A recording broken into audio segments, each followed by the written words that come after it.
So back in the workshop, prepping for Le Mans, the big one, the Grand Fromage as I call it. First job when we move the car back, we don't clean it, we just peel the vinyl off, save it. No, we're taking the vinyl off because it's got a new livery for Le Mans. That's word on the street. Don't know what it is, and all will be revealed at Le Mans or just before, we don't know. Just like that, boom. And here we have it. All wrap off the next day. Time to strip the car down now and get it prepped for Le Mans. New driver. He's in. Fit. Fit. Wait. New driver for Le Mans. Hiya. What are you doing? Here we are with the car all stripped down now, bodywork all off. All the planks, just got these out at the moment. Measuring them up and getting all the ones away because we have been hoarding them throughout the season. And here's all the bodywork spread out at the moment as we're just going through all the bodywork. Mark's stripping the nose down. The other nose stripped down here, so that's just pretty much. Here's another spare splitter we have, but there's a splitter and a crush box bolted together on the trolley. And then there's the wheel arch, and then here's the two side floors and some other bits. Just getting them through, and then lots of these got little damage, so we'll send them off for repair. So it's getting them sorted now, ready for repair. So with the planks, to explain them a bit more, the front one sits about roughly there in line with the car, I would say. Other way up, so this is facing the floor. They start off currently, I think 25, 26 mil roughly, the thickness machined out, and the flat square there, and on the rear one, this flat square here, wear down. So the lower you run the car, more wears out, and once this gets to a height of 20 mil, then it's illegal, and if you go to scrutineering with them worn down lower than 20 mil, then you can get disqualified. So you got to keep an eye on your ride height to adjust. If you go too low, you're going to wear out more, so you got to get the ride height as low as you can without wearing too much off them too quickly. Here we have the rear corners now stripped. They're coming off and getting stripped down. We're getting a new set for Le Mans. Now, next job, get the gearbox off the back and get the engine out by the end of the day, because that's going back for a rebuild. So let's see how that goes. Here we are at the next stage of the Le Mans prep. Gearbox there. Job this afternoon is strip that down, the bell housing and all that. Here we have the engine out, ready to go. Just going to need to box it up and send it back to Gibson for a rebuild. Let's swap it in for another engine, a fresh one for Le Mans. Gearbox there, and then here is the tub, what's left of it. Still got the front end to strip down, that hasn't been worked on yet, so the front corners still need to come off, but the interior's started to be stripped out again, so getting there with that, and yeah, we'll crack on with it and continue the Le Mans prep. It's a nice little ratchet you got there, Mark. I mean, you're used to handling small ones, aren't you? So it works well. So what I've done here is I've been an idiot.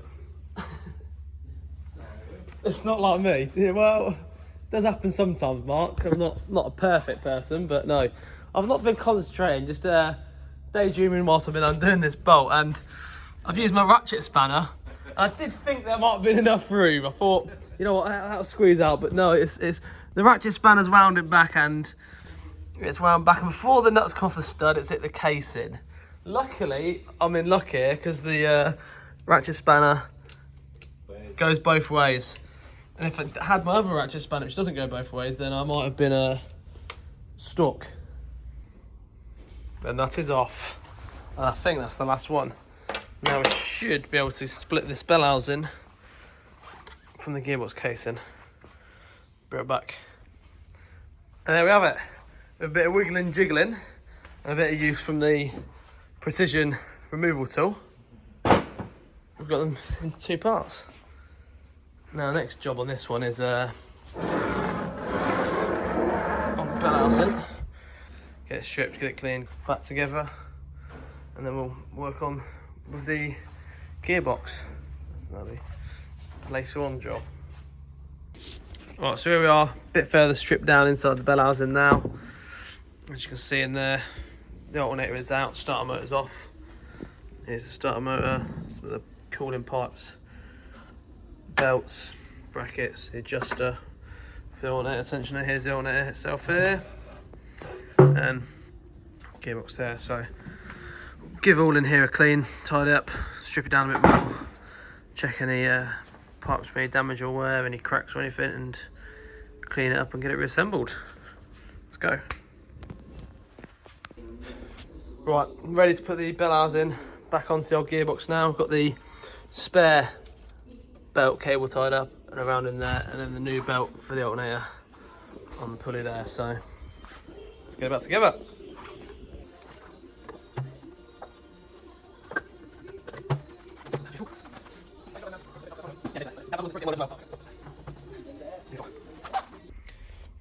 So here's the diff, all stripped down.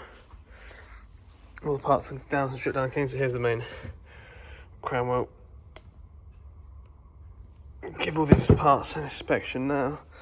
We've got the planet gears and the cross from, and then we have the carriers and ramp angles, which there's a couple of different sets of ramp angles you can use. The ramp angles, the angle of them are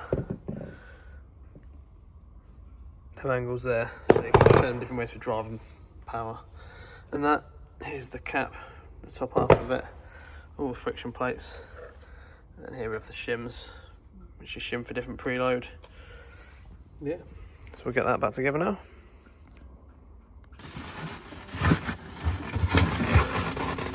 This is how to remove the fuel tank.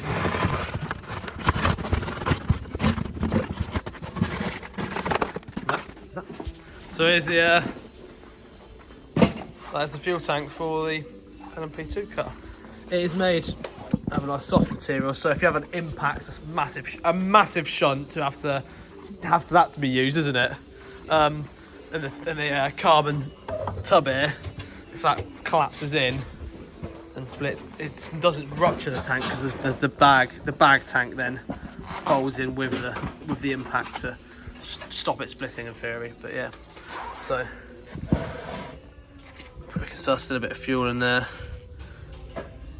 and there's different bits to collect to. You've got the gates in here to help stop surging and go around corners, keep more fuel in the centre there. Yeah, there's the bag. And then over here we have the collector, as I spoke about in a previous video. So that sits in the middle of the tank in there, and then you've got all the wires and pipes that go to the 5 different lift pumps in the centre, and got your levels and everything else in there for the collector.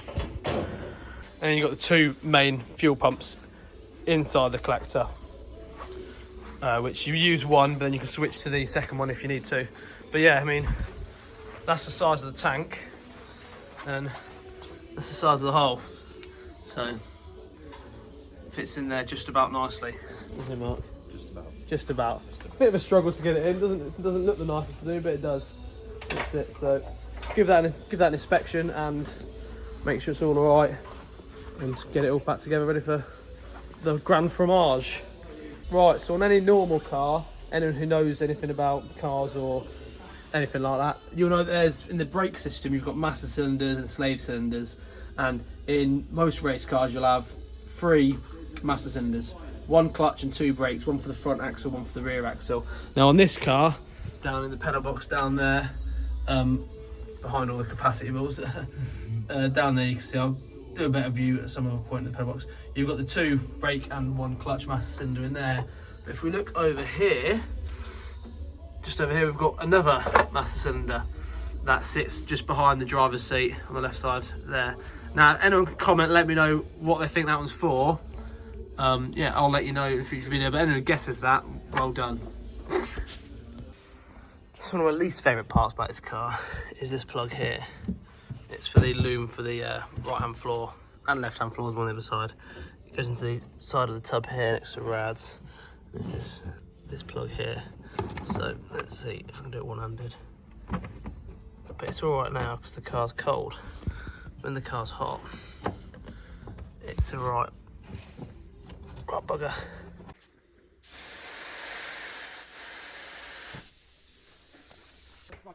So here we are, loading the truck now. I missed out on most of the reassembly of the car because the first week I was away with Extreme E, and the following week I was away on holiday, motorbike trip around Scotland, which was great.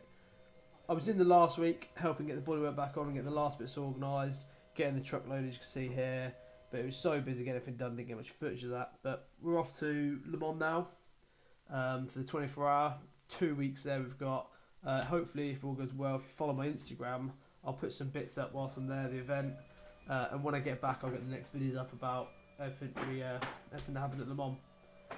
Thanks for watching. Make sure to like and subscribe, and see you in the next one.